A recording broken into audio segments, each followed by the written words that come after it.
Le livre des Nombres, chapitre 23. Balaam dit à Balak, « Construis-moi ici 7 autels, et prépare-moi ici 7 taureaux et 7 béliers. » Balak fit ce que Balaam avait dit, et Balak et Balaam offrirent un taureau et un bélier sur chaque autel. Balaam dit à Balak, « Tiens-toi près de ton holocauste, tandis que je m'éloignerai. Peut-être que l'Éternel viendra à ma rencontre. Je te dirai alors ce qu'il me révélera. » Et il se rendit sur une hauteur. Dieu vint à la rencontre de Balaam, et Balaam lui dit, « J'ai dressé 7 autels, et j'ai offert un taureau et un bélier sur chaque autel. » L'Éternel mit des paroles dans la bouche de Balaam et lui dit, « Retourne vers Balak et transmets-lui ce message. » Balaam retourna vers Balak. Celui-ci se tenait près de son holocauste avec tous les chefs de Moab. Balaam prononça son oracle. « Balak m'a fait descendre d'Aram. Le roi de Moab m'a fait descendre des montagnes de l'Orient. Viens, maudis Jacob pour moi. Viens, irrite-toi contre Israël. » Comment pourrais-je maudire celui que Dieu n'a pas maudit? Comment pourrais-je être irrité quand l'Éternel n'est pas irrité? Je le vois du sommet des rochers, je le contemple du haut des collines. C'est un peuple qui habite à part et qui ne fait pas partie des nations. Qui peut compter la poussière de Jacob et dire à quel nombre correspond le quart d'Israël? Que je meure de la mort des justes et que ma fin soit semblable à la leur. Balak dit à Balaam, « Que m'as-tu fait?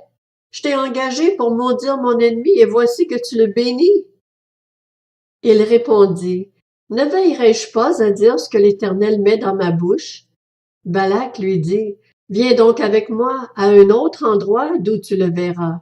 Tu n'en verras qu'une partie, tu ne le verras pas dans son entier.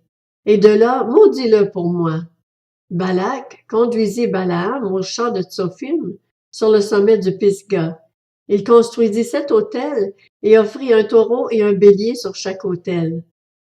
Balaam dit à Balak, « Tiens-toi ici près de ton holocauste, tandis que j'irai à la rencontre de Dieu. » L'Éternel vint à la rencontre de Balaam.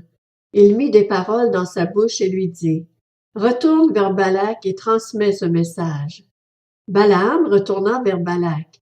Celui-ci se tenait près de son holocauste avec les chefs de Moab. Balak lui demanda, « Qu'est-ce que l'Éternel a dit? » Balaam prononça son oracle. « Lève-toi, Balak, écoute. Prête-moi l'oreille, fils de Tsippor. Dieu n'est pas un homme pour mentir, ni le fils d'un homme pour revenir sur sa décision.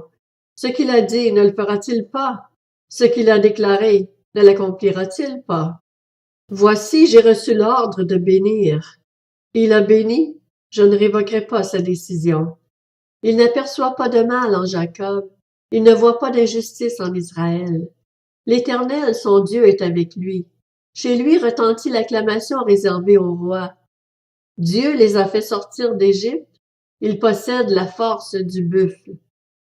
La magie ne peut rien contre Jacob, ni la divination contre Israël. Au moment fixé, on dit à Jacob et à Israël ce que Dieu a fait. C'est un peuple qui se lève comme une lionne et qui se dresse comme un lion. Il ne se couche pas tant qu'il n'a pas dévoré sa proie et bu le sang de ses victimes.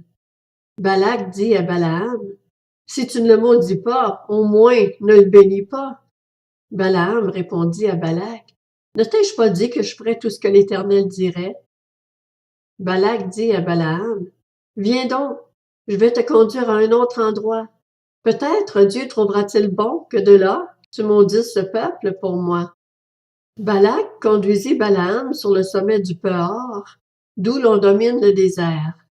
Balaam dit à Balak, « Construis-moi ici 7 autels et prépare-moi ici 7 taureaux et 7 béliers. » Balak fit ce que Balaam avait dit et offrit un taureau et un bélier sur chaque autel.